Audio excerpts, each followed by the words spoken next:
Hello and welcome everyone. कैसे हैं आप सब लोग। स्वागत है आप सभी का हमारे इस चैनल सूर्यशिव बायोलॉजी में। एनिमल किंगडम की सीरीज़ में हम पहुंच गए हैं अपने चौथे फाइलम यानी फाइलम प्लेटीहेल्मिन्थस पर। इस वीडियो में हम डिटेल में चर्चा करेंगे एनसीईआरटी में लिखे हर एक पॉइंट की जो हमारे फाइलम प्लेटीहेल्मिन्थस में दिया हुआ है। तो चलिए शुरू करते हैं। सबसे पहले कोटेशन से शुरू करते हैं। Excellence is the product of habit, यानी कि हैबिट अगर आपके पास है तो ही आपके पास एक्सीलेंस आएगी। अगर आप किसी काम को रोज़ करते हैं तो आप उसमें परफेक्शन ला पाएंगे। हालांकि पहले ही इंस्टेंस पर परफेक्शन ढूंढना बेवकूफ़ी होती है। जब हम किसी काम को करना शुरू करते हैं तो हमारे जो भी शॉर्टकमिंग्स हैं, धीरे धीरे पंक्चुअलिटी के साथ अगर हम उस काम को करते हैं तो हमें रिज़ल्ट दिखाई देता है। और स्टडी में ये तो लागू होता ही होता है। इसलिए इस बात को हमेशा ध्यान रखिए कि excellence is the product of habit. सबसे पहले प्लेटी हेलमिन्थस, यानी कि प्लेट जैसे चिपटे चिपटे ये जो हेलमिन्थ्स यानी वॉर्म होते हैं। प्लेट जो है वो फ्लैट होती है जनरली, और हेलमिन्थ्स वर्ड का मतलब होता है वॉर्म। तो ये डॉर्सो वेंट्रली फ्लैटेंड होते हैं। डॉर्सल मतलब ऊपरी साइड और वेंट्रल मतलब नीचे की साइड। तो ये दोनों साइड जो हैं वो इनकी चिपटी होती हैं, यानी कि फ्लैट होती हैं।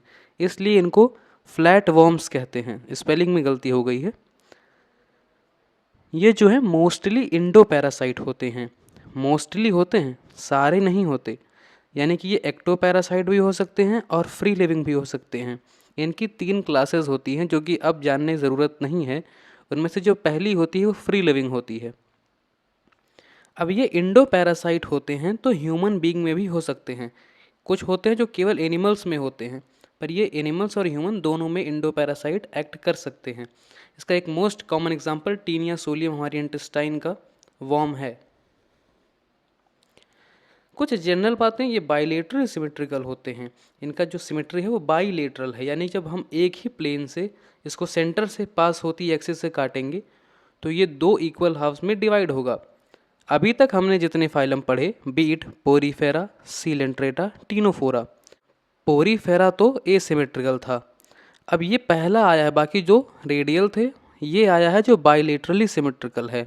और ये ट्रिप्लोब्लास्टिक है, यानी इसमें 3 जर्म लेयर हैं। अभी तक डिप्लोब्लास्टिक थे, मीजोडर्म एब्सेंट होती थी। ये पहला फाइलम है जहाँ मीजोडर्म जो है वो डेवलप हुई है। ये एसिलोमेट होते हैं, यानी इनमें भी कैविटी नहीं है, आगे चल के आएगी कैविटी। और इनमें ऑर्गन लेवल ऑफ ऑर्गेनाइजेशन है। ये भी पहला फाइलम है। इससे पहले टिश्यू लेवल ऑफ ऑर्गेनाइजेशन था, उससे पहले सेल थी। इसमें पहली बार ऑर्गन बने और उन्होंने सारा फंक्शन संभाला। इनका जो पैरासिटिक फॉर्म है उसमें 2 स्ट्रक्चर पाए जाते हैं, एक हुक और दूसरा सकर। हुक जो है वो अटैचमेंट के लिए होता है और सकर्स जो होते हैं वो न्यूट्रिएंट्स को एब्जॉर्ब करने के लिए होते हैं। एक और बात इंडो पैरासाइट्स के बारे में लिखी जाती है कि इनमें वो मैकेनिज्म होता है कि ये हमारे डाइजेस्टिव सिस्टम का जो कंट्रोल होता है उसको भी बाईपास कर जाते हैं। इनके पास एसिड से लड़ने की क्षमता होती है और इनके पास उन सारे इंजाइम से बचने की क्षमता होती है जो हमारे गट में प्रेजेंट होते हैं, तभी ये वहाँ पे रह पाते हैं। इनमें से कुछ हैं, सारे नहीं, सम ऑफ देम जो हैं they absorb nutrients from host directly through their body surface, यानी उनको सकर्स की ज़रूरत नहीं होती है, ये बॉडी सरफेस से ही कर लेते हैं एब्जॉर्ब। बाकियों को हुक्स और सकर्स की ज़रूरत पड़ती है। इनमें स्पेशलाइज्ड सेल होती हैं जिन्हें हम फ्लेम सेल कहते हैं, जो कि 2 काम में मदद करती हैं, ऑस्मो रेगुलेशन और एक्सक्रीशन। तो removal of nitrogenous waste is called excretion, while the maintenance of water and ionic balance in the body is called osmoregulation. तो ये दोनों ही काम फ्लेम सेल करती हैं, ये इनका कैरेक्टरिस्टिक फीचर है। सेक्सेस आर नॉट सेपरेट, यानी मोनोशियस होते हैं, हर्माफ्रोडाइट होते हैं, एक ही बॉडी पर दोनों सेक्स ऑर्गन प्रेजेंट होते हैं। फर्टिलाइजेशन इंटरनल है, बॉडी के अंदर ही फ्यूजन होता है। और इनडायरेक्ट डेवलपमेंट है, यानी कि लार्वल स्टेजेस इन्वॉल्व हैं। कुछ मेंबर्स इनके, जैसे प्लेनेरिया एग्जाम्पल दिया हुआ, इनमें हाई रीजनरेशन कैपेसिटी है, यानी अगर आप इनके किसी पार्ट को कट कर देते हैं तो फिर से रीजनरेट हो जाते हैं। ये प्लेनेरिया में एग्जाम्पल है। इनके दो एग्जाम्पल एनसीईआरटी में दिए हुए हैं। सबसे पहला टीनिया, टीनिया जीनस है, टीनिया सोलियम होते हैं, जिसे टेप वॉर्म कहते हैं टीनिया को। और दूसरा फेसियोला, लिवर फ्लूक, पूरा नाम फेसियोला हिपैटिका।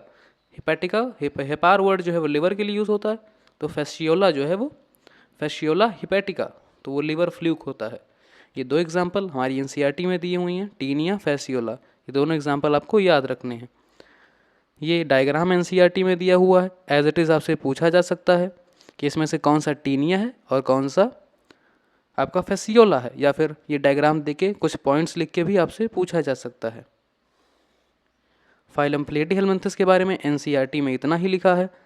आशा करते हैं सारी बात हमने समझा दी है। अगर आपके पास कोई डाउट रह जाता है तो आप हमें कमेंट सेक्शन में पूछिए।